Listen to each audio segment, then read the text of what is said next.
하나님 말씀 봅니다. 그 전에 우리 네팔에서 선교사님으로 너무나 수고 많이 하셨던 이종덕 선교사님 네 분이 잠깐 한국에 오셨는데 오늘 좀 부산 오시라고 그래서 말씀을 전하려고 오후 예배, 사부 예배, 오후 예배 부탁을 했어요. 사모님과 같이 오셨는데 잠깐 일어나서 주시겠어요? 박수로 한번 격려해 주시기 바랍니다. 예, 고맙습니다. 오늘 오후에도 많이 오셔서 은혜 받으시면 좋겠어요. 말씀 봅니다. 창세기 4장 3절부터 12절. 창세기 4장 3절부터 12절. 세월이 지난 후에 가인은 땅의 소산으로 제물을 삼아 여호와께 드렸고 아벨은 자기도 땅의 첫 새끼와 그 기름으로 드렸더니 여호와께서 아벨과 그의 제물은 받으셨으나 가인과 그의 제물은 받지 아니하신지라. 가인이 몹시 분하여 안색이 변하니 여호와께서 가인에게 이르시되 내가 분하여 함은 어찌 됨이며 안색이 변함은 어찌 됨이냐. 내가 선을 행하면 어찌 낯을 들지 못하겠느냐. 선을 행하지 아니하면 죄가 문에 엎드려 있느니라. 죄가 너를 원하나 너는 죄를 다스릴지니라. 가인이 그의 아우 아벨에게 말하고 그들이 들에 있을 때에 가인이 그의 아우 아벨을 쳐 죽이니라. 여호와께서 가인에게 이르시되 내 아우 아벨이 어디 있느냐. 그가 이르되 내가 알지 못하나이다. 내가 아우를 지키는 자니이까. 이르시되 내가 무엇을 하였느냐. 내 아우의 핏소리가 땅에서부터 내게 호소하느니라. 땅이 그 입을 벌려 내 손에서부터 내 아우의 피를 받았은즉 내가 땅에서 저주를 받으리니 내가 밭을 갈아도 땅이 다시는 그 효력을 내게 주지 아니할 것이요 너는 땅에서 피하며 유리하는 자가 되리라. 아멘. 할렐루야. 오늘 또 여러분과 여러분의 가정, 자녀 그리고 하시는 모든 일들마다 하나님의 돕는 손길로 함께 하시기를 주님의 이름으로 축복합니다. 오늘 본문 말씀은 여러분들이 그 내용을 잘 알고 계시지요. 인류 최초의 살인사건을 다루고 있어요. 그것도 보통 살인사건이 아니라 형이 누구를 죽였어요? 아우, 동생을 죽인 아주 비극적인 사건의 전말을 우리가 지금 살펴보려고 합니다. 먼저 본문 말씀 3절 앞부분을 보시기 바랍니다. 창세기 4장 3절 앞부분에 뭐라고 되어 있어요? 세월이 지난 후에. 창세기 4장 1절과 2절은 아담과 하와 사이에서 가인과 아벨을 낳았다는 이야기를 하고 있어요. 그리고 바로 이어서 3절에 어느 정도 세월이 지난 후에 가인과 아벨이 아버지한테 배운 대로 하나님 앞에 지금 제물을 드리고 있다, 제사를 드리고 있다, 예배를 드리고 있다라는 내용이 나와요. 세월이 지났다고 하는 것에는 여러 의미가 담겨져 있는데 그 중에 하나는 이제 그만큼 성숙해졌다라는 뜻입니다. 여러분, 누군가가 성숙해졌다고 말할 때에 그 사람이 성숙해졌다는 걸 알 수 있는 몇 가지 특징들이 있을 거예요. 그 중에 하나는 성숙한 사람은 다른 사람을 생각할 줄 압니다. 미성숙한 사람은 오직 자기 생각만 해요. 오로지 자기만 알아달라고 그래요. 부부끼리도 미성숙한 남자와 결혼하면 계속 남자는 아내 보고 자기만 알아달라고 그래요. 미성숙한 아내와 여자와 결혼하면 아내는 계속 자기를 공주 대해달라고 하는 거예요. 그러나 그 과정 속에서 많은 걸 깨달으면서 성숙을 하게 되면 그때부터는 다른 사람을 생각할 줄 알아요. 자기만 생각하던 사람이 부모님들을 생각할 줄 알고요, 형제를 배려할 줄 알고 이웃을 돌아볼 줄 알아요. 무엇보다도 하나님의 은혜라는 것을 생각할 줄 알게 됩니다. 그래서 성숙한 사람은 그 다음 단계가 있는데 베풀 줄을 알아요. 미성숙한 자녀는 계속 부모로부터 받기만 합니다. 그러나 성숙한 자녀는 부모의 은혜에 감사하면서 이제는 부모님에게 자꾸 뭔가를 드리려고 합니다. 형제들과도 나눌 줄 알고요, 이웃에게 베풀 줄 알고요, 그리고 하나님께 드릴 줄도 압니다. 그래서 세월이 지나 아벨과 가인이 성숙해서 이제 하나님 앞에 제물을 드리고 있다는 겁니다. 여러분, 사람과 짐승의 차이점이 뭘까요? 사람과 짐승의 차이점. 하나님께서 같은 지혜로 같은 재료 흙을 가지고 만들었기 때문에 생리적으로 본다면 사람과 짐승이 크게 다를 바가 없어요. 먹는 거, 소화시키고 배설하는 거, 이게 기본적인 시스템이에요. 그래서 사람이나 원숭이나 돼지나 생리학적으로는 상당히 유사하지요. 그러나 사람이 짐승과는 절대 같을 수가 없어요. 왜요? 여러분, 사람과 짐승의 대표적인 차이점이 뭔지 아십니까? 그 중에 하나, 동물에게는, 짐승에게는 제사라는 게 없다는 거예요. 제사라는 게 없어요. 사람만이 제사, 즉 예배를 드릴 줄 아는 겁니다. 왜 그럴까요? 하나님이 이 세상의 모든 만물을 창조하시고 사람도 다른 짐승과 똑같은, 다만 좀 열등하냐 또 우등하냐, 우월하냐, 좀 더 우월하냐의 그 차이만 있을 뿐 기본적인 것은 다 같이 사람을 만드셨어요.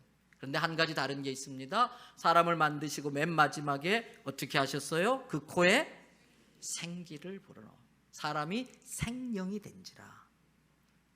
하나님께서 사람에게 영혼을 주셔서 영적인 존재가 되어졌고요, 영적인 존재이기 때문에 하나님을 예배할 줄 알게 된 것입니다. 그래서 사람은 하나님을 예배할 때에 비로소 사람다워진다는 걸 깨닫기를 바랍니다. 이 예배 시간이 사람이 사람다워지는 시간이에요. 그런데 사람들이 하나님을 알지 못하고 하나님을 깨닫지 못하면 그 영혼이 계속 죽은 상태에 있기 때문에 그 영혼은 하나님을 예배할 줄 몰라요.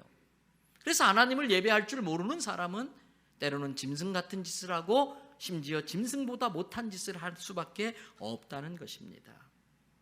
여러분, 그래서 이 예배는 인간이 본연에 있어야 될 그 자리를 찾아가는 시간입니다.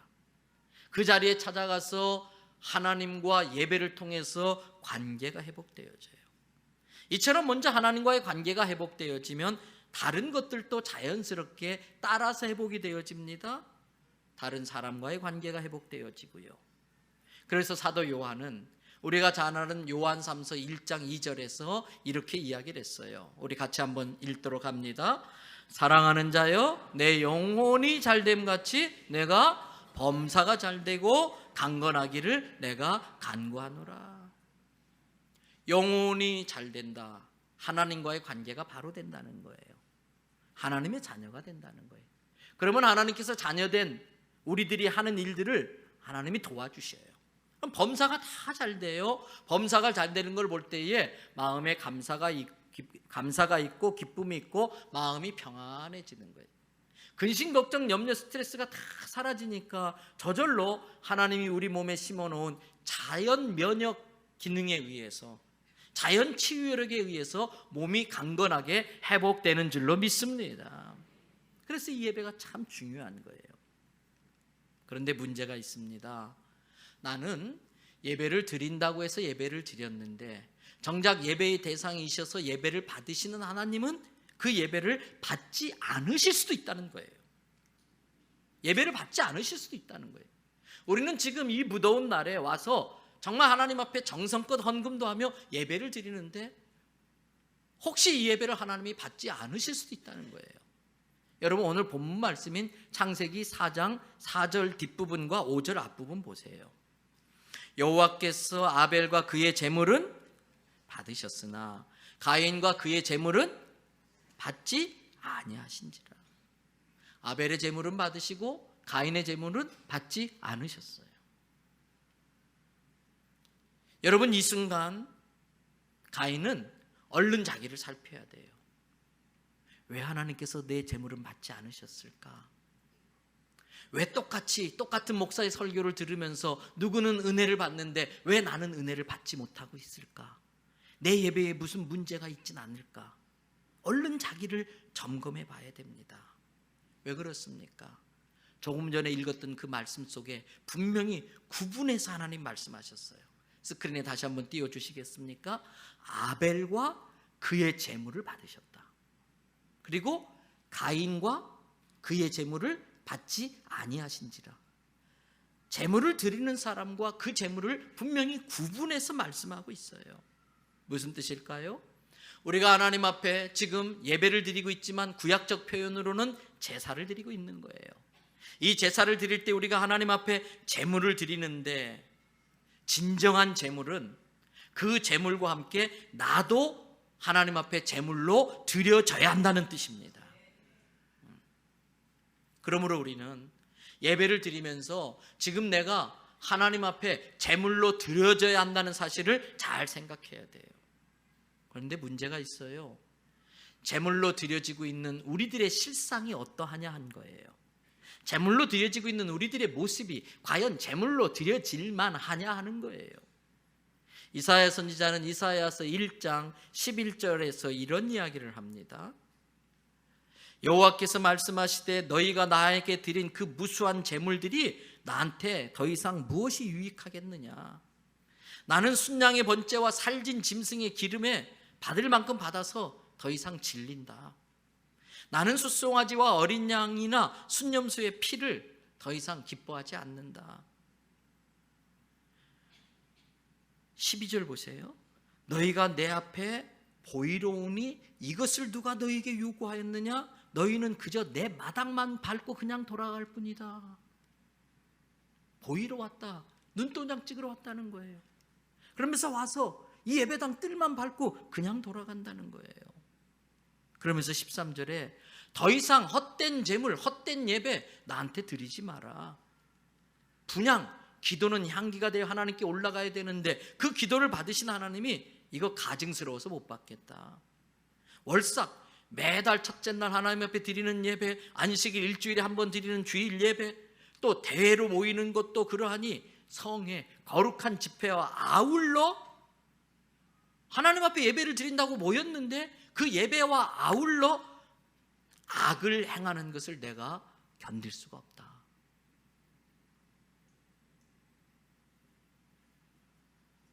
예배를 드린다고 모였는데 우리의 삶의 모습을 보니까 너무 추하고 더러워서 역겨워서 받을 수가 없다.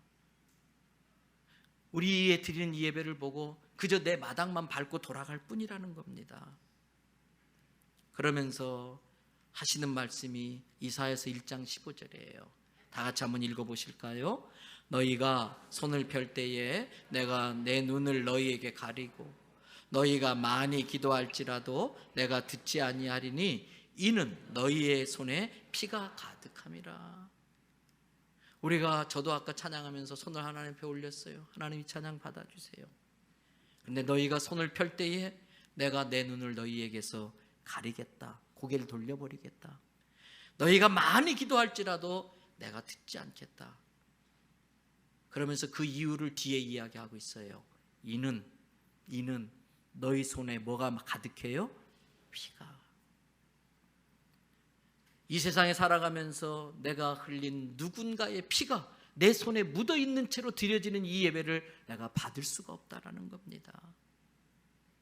헛된 기도, 헛된 제사를 드리고 있다는 거예요. 그러면 우리는 어떻게 해야 됩니까? 이사야 선지자는 계속해서 이렇게 말합니다. 이사야서 1장 16절에 그러므로 너희는 스스로 씻으며 스스로 깨끗하게 하여 주님 앞에 진실된 회개를 통해서 자기의 죄를 고백하고 자기의 죄인됨을 인정하면서 주님 앞에 사죄의 은총을 구하라는 거예요. 강요되어진 회개가 아니고 어거지하는 회개가 아니고 성령의 감동에 따라 성령님이 깨우쳐 주시는 그 죄에 대한 애통하는 마음, 상한 심령, 안타까운 마음을 가지고 스스로 주님 앞에 나와 은혜를 구하며 스스로 씻으며 스스로 깨끗해져라. 그러면서 그 다음 16절 이하에 내 목전에서 너희 악한 행실을 버리며 행악을 그치고 코람데오. 부산에 있는 고신대학교의 학교 교훈이기도 해요. 코람, 뭐뭐 앞에서 네오스, 신, 하나님 앞에서 내 목전에서 하나님이 우리의 모든 걸 다 보고 계시다는 거예요. 그 하나님 목전에서 우리가 행하고 있는 악한 행실을 버리고 행악을 그치고 17절 대신 선행을 배우며 정의를 구하며 학대받는 자를 도와주며 고아를 위하여 하나님 앞에 울며 신원하며 중보하며 기도하고 과부를 위하여 그들을 변호하고 그들을 돌봐주어라.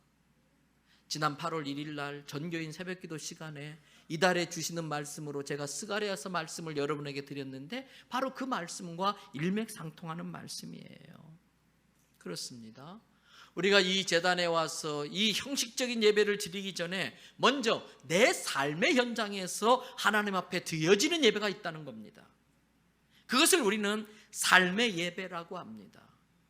교회에서 교인되었던 사람은 이 세상에서 성도 되어야 합니다. 한자로 성도는 뭡니까? 거룩할 성, 성스러울 성, 무리도. 우리 예수 믿는 사람들끼리 성도님 성도님 할 것이 아니고 예수 안 믿는 사람들이 우리를 볼 때에 우리의 생각하는 것이 거룩하다는 거예요. 우리의 삶의 모습이 성결하다는 거예요. 그래서 성경에서 거룩의 의미는 구별되어진다, 우리와 다르다, 그런 의미예요. 그래서 우리와 다르게 생각하고 우리와 다르게 말하고 우리와 다르게 저렇게 살아가는 저 사람들의 모습이 너무나 보기 좋다, 너무나 거룩하다. 그래서 예수 안 믿는 사람들이 우리를 성도라고 불러줘야 되는 거예요. 그렇기 때문에 우리는 이 예배, 하나님의 앞에 예배의 자리에 나오기 전에 이 세상에서 하나님의 목전에서 있었던 내 삶의 제사가 거룩하게 드려져야 할 줄로 믿습니다. 세상에서 그 누군가의 눈에 피눈물을 흘리게 하고 와서 여기 와서 하나님을 찬양하고 예배한다는 것은 뻔뻔한 짓이 되는 것이지요. 그런데 실은 저나 여러분이나 다 그렇잖아요. 그래서 우리가 예배를 할 때마다 가장 중요한 것이 진실된 회개예요. 나의 죄성 때문에 마음 아파하며 하나님 앞에 부끄러워하면서 하나님, 나 같은 것도 하나님을 예배할 수 있나요? 하나님이 더러운 입술로도 하나님 찬양할 수 있나요? 사단은 계속 정죄하며 기도하지 못하고 찬양하게 못하게 하지만 하나님의 사랑을 믿고 나왔사오니 내 죄를 용서하여 주시고 다시 저를 깨끗게 하셔서 이 찬양과 기도와 이 예배를 받아 주시옵소서. 그 기도하고 예배의 자리에 임해야 되는 겁니다. 그래서 사도 바울은 로마서 12장 1절과 2절에서 이렇게 이야기합니다. 그러므로 형제들아, 내가 하나님의 모든 자비하심으로 너희를 권하노니 너희 몸을 하나님이 기뻐하시는 거룩한 뭐로 드려라? 산제사로 드리라. 이는 너희가 드릴 영적 예배니라. 너희는 이 세대를 본받지 말고 마음을 새롭게 함으로 변화를 받아 하나님의 선하시고 기뻐하시고 온전하신 뜻이 무엇인지 분별하도록 하라. 이 삶의 제사를 먼저 드리고 와서 주일에 하나님 앞에 예배해야 된다는 것입니다. 그래서 오늘 본문 말씀에 앞에서 짚어준 것처럼 하나님이 무엇을 받으셨냐면 아벨과 그의 제물을 받으셨어요. 가인과 그의 제물을 받지 않았어요. 왜? 그 제물을 드리는 가인에게 문제가 있었기 때문에 그 제물은 아무리 그럴듯해 보이고 거룩해 보여도 하나님이 받으실 수 없다는 것입니다. 그 순간 가인은 왜 하나님께서 내 제물을 받지 않으셨을까? 내 제물에 무슨 문제가 있는가? 자기를 점검하고 하나님 앞에 회개하며 용서를 구했었어야 돼요. 그런데 여러분, 오늘 가인은 어떻게 합니까? 거기 말씀을 한번 보시기 바랍니다. 가인은 어떻게 합니까? 5절 뒤에 보니까 가인이 몹시 분하여 안색이 변하니 그랬어요. 아니, 하나님이 내 제물을 안 받으셔? 내가 하나님 앞에 그렇게 헌신하고 충성했는데 내 제물을 안 받으셔? 그럴 수가 있어? 아벨의 제사는 받고 내가 이레베도 형인데 내 제사를 안 받으셔? 그러면서 안색이 확 변하면서 하나님 앞에 무언의 지금 시위를 하고 있는 거예요. 무언의 항의를 하고 있는 거예요. 그리고 그러다가 결국은 저 아벨이 얼마나 얄밉고 꼴 보기 싫은지 급기야는 동생을 죽이는 상황까지 가고 만 거예요. 왜 가인이 그 회개의 기회를 놓쳐버리고 오히려 동생을 죽이는 상황까지 갈 수밖에 없었을까? 여러분, 그 답을 우리는 성경 앞으로 한 장 넘기셔서 3장 5절에서 찾아볼 수 있어요. 우리가 잘 아는 말씀 창세기 3장 5절 함께 읽겠습니다. 너희가 그것을 먹는 날에는 너희 눈이 밝아져 하나님과 같이 되어 선악을 알 줄 하나님이 아심이니라. 하와를 유혹할 때의 사단이 한 말이에요. 에덴 동산에 있는 모든 나무의 열매는 너희가 먹되 동산 중앙에 있는 나무의 열매는 따먹지 말라는 하나님의 명령을 무시하라는 거예요. 그리고 그걸 따먹으라는 거예요. 그러면서 그걸 따먹으면 어떻게 되는지 거짓말을 하는데 그 거짓말에 속는 거예요. 그 선악과를 따먹는 순간 어떻게 된다고 그랬어요? 눈이 밝아져서 너희가 하나님처럼 되어, 그 다음 뭐라고 되어 있어요? 선악을 알다. 여러분, 선악을 알게 된다는 것이 무슨 의미일까요? 선악을 알게 된다. 하나님처럼 되어서 선악을 알게 된다. 선악의 기준, 선하고 악한 것의 기준이 내게 있다라는 뜻이에요. 선악의 기준이 내가 되어져서 이건 선한 거야, 이건 악한 거야, 아주 저 사람 못됐네, 내가 다 판단한다는 거예요. 그래서 자기 기준으로 누군가를 판단하고 정죄하고 사람을 재단해버리는 거예요. 그런데 아십니까? 그것은 하나님만이 하실 수 있는 일이에요. 하나님만이 하실 수 있어요.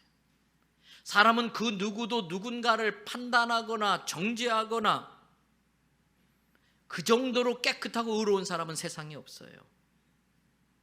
우리는 이미 죄로 오염되었기 때문에 우리가 선악의 기준이 될 수가 없습니다. 선악의 기준을 갖고 사람을 판단하시고 심판하실 분은 하나님밖에 없는 줄로 믿습니다. 그런데 하나님의 명령을 어기고 선악과를 따먹는다는 것은 자신이 하나님이 되어서 모든 것을 판단하고 자기 기준대로 자기가 멋대로 살아보겠다는 뜻입니다. 자기 멋대로. 자기 마음에 하나님을 몰아내고 자기가 하나님이 되어서 자기 하고 싶은 대로 살아보겠다는 거예요. 그러면 어떤 일이 벌어질까? 여러분, 먼저 로마서 1장 28절을 보세요. 또한 그들이 마음에 무엇을 싫어했어요? 하나님 두기를 싫어했다.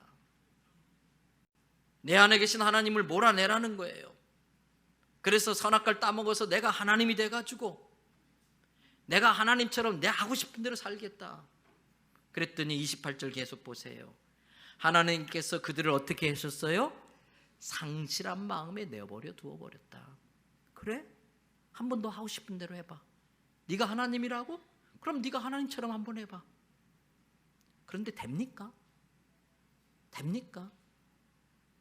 하나님처럼 하고 싶은데 하나님의 능력이 없으니까 계속 실패하고 계속 실패하니까 그 마음이 좌절돼요.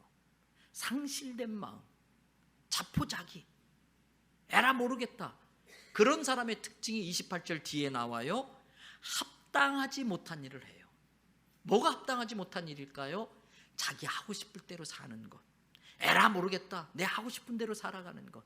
이게 하나님을 마음에 두기 싫어하면서 자기가 하나님인 줄 착각하고 자기가 하나님인 줄 알고 자기 멋대로 살려는 사람들이 결국은 낙심하고 에라 모르겠다 살아가는 사람의 모습인데, 그로 인하여 나타나는 현상들이 있어요.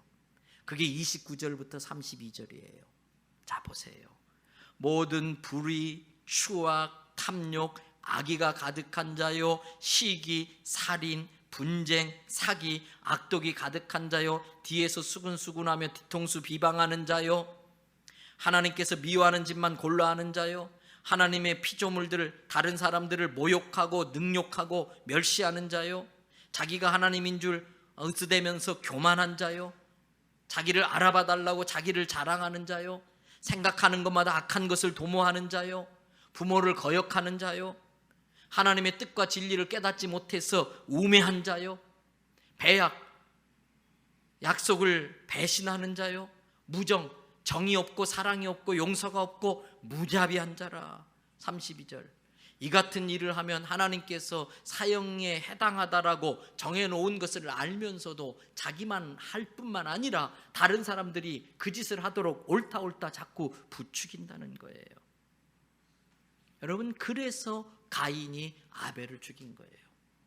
우리나라의 정말 심각한 문제는 뭘까? 경제가 아닙니다. 북한의 핵이 아닙니다. 정치가 아닙니다. 우리나라의 가장 심각한 문제는 가정과 공교육의 기본적인 기능이 상실되었다는 것입니다.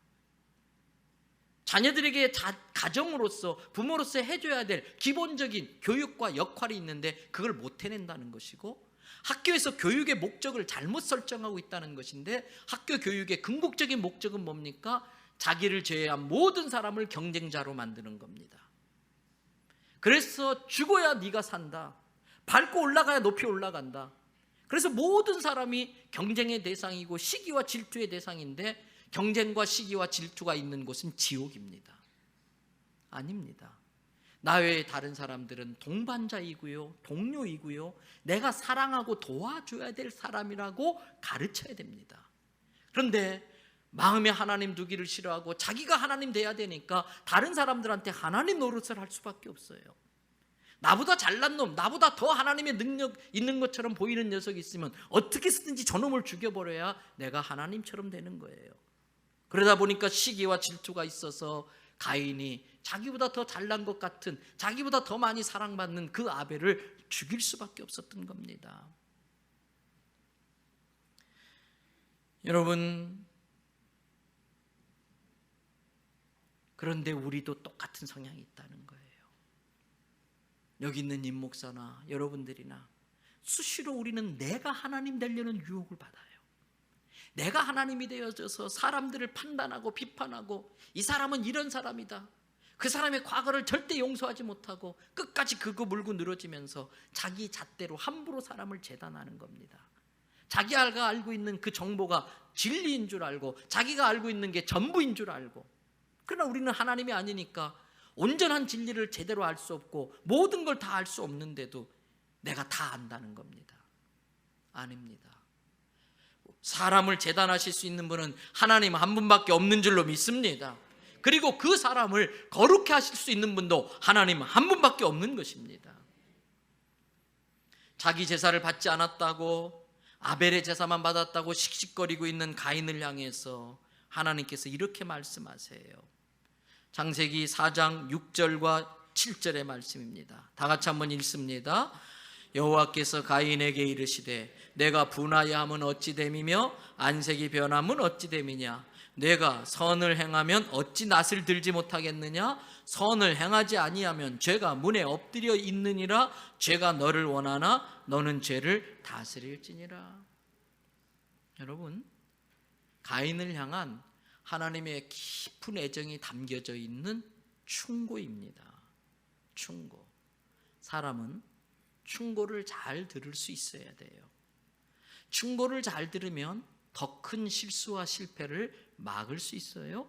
그런데 세상에 기분 좋은 충고는 있다 없다? 너무 더워서 대답할 기력도 없어요? 묻지 말고 너 혼자 열심히 설교하고 내려가라 이거예요?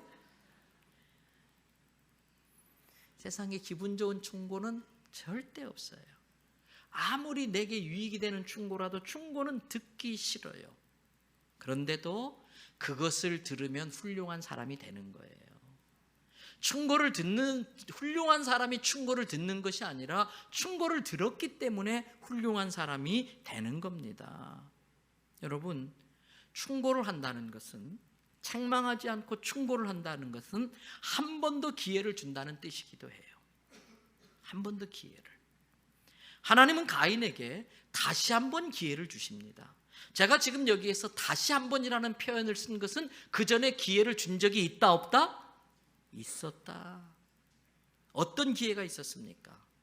자기의 재물을 받지 않으셨을 때에 왜 재물을 받지 않으셨을까? 자기를 살필 수 있었던 기회가 주어졌다는 뜻이에요. 이 기회는 죄를 다스릴 수 있는 기회입니다. 오늘 하나님께서 가인에게 7절 뒷부분에서 이렇게 말합니다. 죄가 문에 엎드려 있느니라. 여기서 엎드려 있다고 하는 것은 원어로 로페즈라고 하는 단어예요. 이거는 사나운 짐승이 먹잇감을 덮치려고 쫙 웅크리고 있는 상태예요.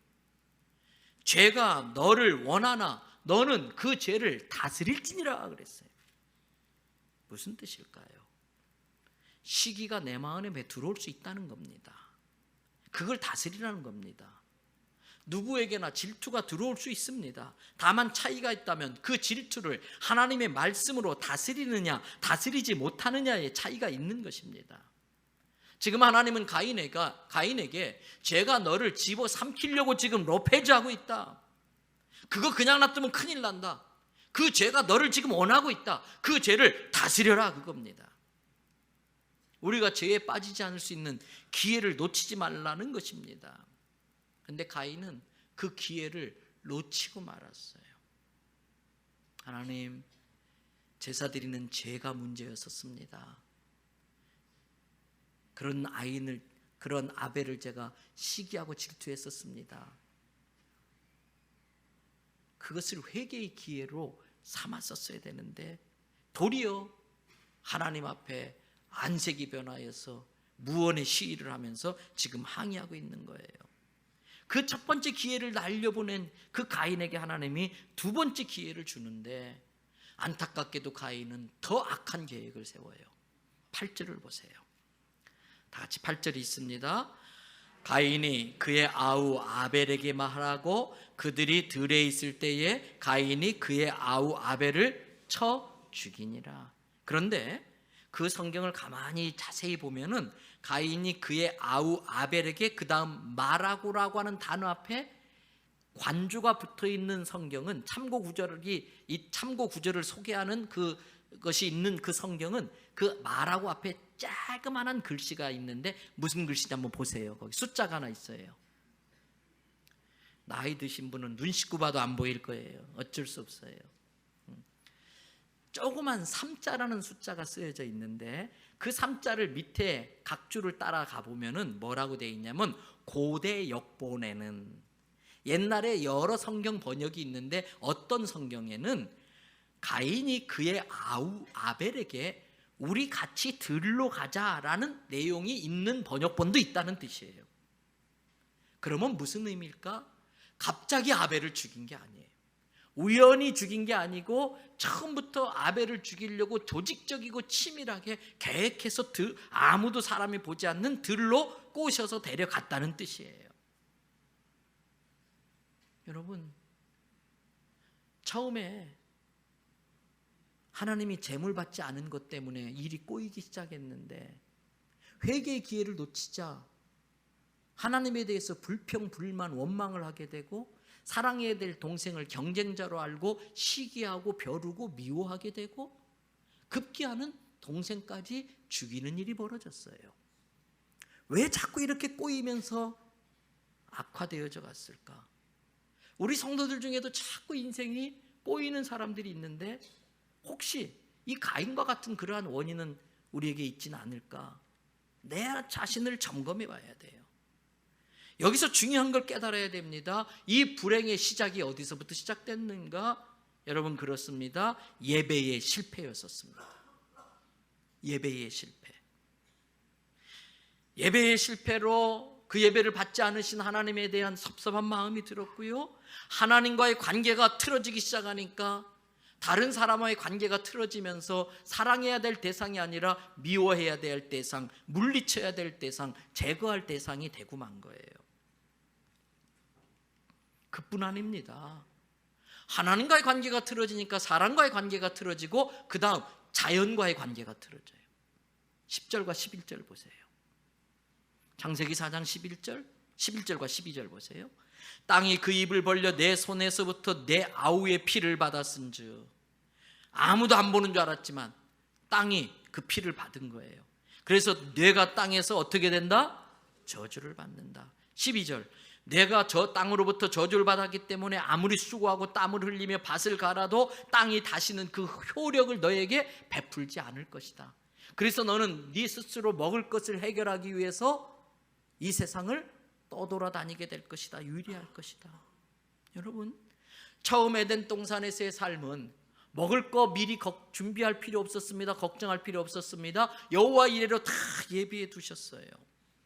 그러나 죄로 인하여 에덴 동산에 쫓겨나자 그 에덴 동산은 추위도 없고 목마름도 없고 굶주림도 없었는데 하나님과의 관계가 무너지면서 에덴 동산에서 쫓겨나자마자 사람들은 스스로 먹거리를 책임지게 되어졌어요. 여러분, 자기 스스로 먹거리를 해결해야 되는 사람을 전문용어로 뭐라고 그러는지 아세요? 자기 스스로 먹거리를 해결해야 되는 사람을 전문용어로 고아라고 그래요. 고아, 뭐 대단한 게 아니고. 부모가 있는 자식은 자기 스스로 먹거리를 해결할 필요가 없어요. 그런데 마음에 하나님 두기를 싫어하며 부모님 대신 하나님을 몰아내면서 고아가 돼가지고 자기 스스로 먹거리를 해결하는 신세로까지 전락하니까 인생이 그렇게 꼬이고 고달파진 것입니다. 여러분, 이 죄의 문제를 해결해 주는 유일한 방법은 하나님께로만 나올 수 있다는 걸 아시기 바랍니다. 다른 방법이 없어요. 어떻게 합니까? 죄 없는 어린 양을 데려다가 그 양에게 죄를 다 뒤집어 씌워요.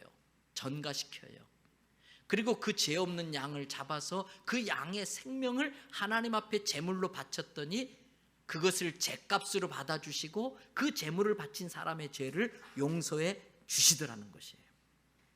우리는 지금 구약의 제사를 드리고 있습니다. 때문에 이 예배에도 제물이 있어야 되는데 우리들 자신이 제물됨과 동시에 하나님께서 죄값으로 인정해 주실 만한 또 다른 제물이 필요한데 요한복음 1장 29절에 보라 세상 죄를 지고 가는 하나님의 어린 양이로다. 누구 보고 하는 이야기였어요? 예수님. 그 예수님을 이 십자가라는 제단에서 하나님 앞에 제물로 바칠 때에 그 예수님의 깨끗하고 거룩한 피, 그 예수님의 생명을 죄값으로 받아주시고 우리의 죄를 용서해 주시는 줄로 믿습니다. 그 예수님 앞에 회개하며 예수님을 믿을 때에 어떤 죄라도 용서되어지고 하나님과의 관계가 회복되어지고 이웃과의 관계가 회복되면서 자연과의 관계도 회복되어지는 겁니다. 그런데 여러분, 하나님께서 우리에게 주신 가장 가까운 자연이 뭔지 아십니까? 내가 가장 가까이 접할 수 있는 자연이 뭔지 아십니까? 물론 여기 있는 공기일 수도 있어요. 그런데 내가 제일 가장 가까운 자연은 바로 내 몸뚱아리예요. 내 몸이에요. 하나님과의 관계가 해결됐습니다. 그랬더니 하나님께서 사랑하는 자에게 범사에 합력하여 선을 이루게 하여 주심으로 모든 일들이 형통하게 돼요. 다른 사람과의 관계가 풀어지게 돼요. 그렇게 관계가 좋아지고 일이 형통하다 보니까 마음의 근심, 걱정, 염려, 스트레스 다 사라지고 감사와 기쁨과 평안이 확 찾아오니까 죄의 기운에 짓눌려 있고 죄의 권세에 쪼돌아 있었던 내 세포들이 생명력을 회복하면서 하나님이 장치해 놓으신 자연 치유 능력들이 작동하기 시작되는 거예요. 나의 가장 가까운 자연인 내 몸과 내 관계가 회복되어질 때에 건강도 회복되어지는 걸 깨닫기를 바랍니다. 오늘 하나님은 가인에게 마지막 기회, 라스트 찬스를 한 번 더 주십니다. 라스트 찬스. 그게 본문 9절입니다. 자, 9절 보십시다. 다 같이 읽습니다. 여호와께서 가인에게 이르시되 내 아우 아벨이 어디 있느냐? 그가 이르되 내가 알지 못하나이다. 내가 내 아우를 지키는 자니까. 가인은 이때라도 하나님 앞에 무릎을 콱 꿇었었어야 돼요. 하나님, 제가 죽일 놈입니다. 제가 잘못했습니다. 제가 하나님 앞에 믿음도 없고 정성도 없고 그러한 재물을 바쳐놓고 그 재물을 하나님이 받아주시지 않았다는 그것 빌미 삼아서 동생을 질투하고 그 동생을 미워하고 제가 동생을 죽이기까지 했습니다. 하나님, 이 죄도 용서받을 수 있나요? 나 같은 죄인도 용서받고 다시 하나님 예배할 수 있나요? 하나님, 저를 용서해 주세요. 살려주세요. 납작 엎드렸어야 돼요. 가인이. 하나님, 왜 그걸 나한테 묻습니까? 내가 그걸 어떻게 합니까? 내가 가인 아벨 지키는 사람입니까? 라스트 찬스를 날려버렸어요. 마지막 기회를 놓치고 말았어요. 사랑하는 대연선교회 성도 여러분, 오늘 설교의 제목이 뭡니까? 가인아. 설교자인 저의 아쉬움이 담겨져 있는 탄식하는 내용의 설교 제목이에요. 가인이 왜 그랬을까? 가인이 왜 그 마지막 찬스, 라스트 찬스를 날려보냈을까? 그것에 대한 안타까움과 아쉬움이 담겨져 있는 설교의 제목이에요. 그런데 그 설교의 제목에 자기의 이름을 넣어보세요. 내 이름을 넣어보세요.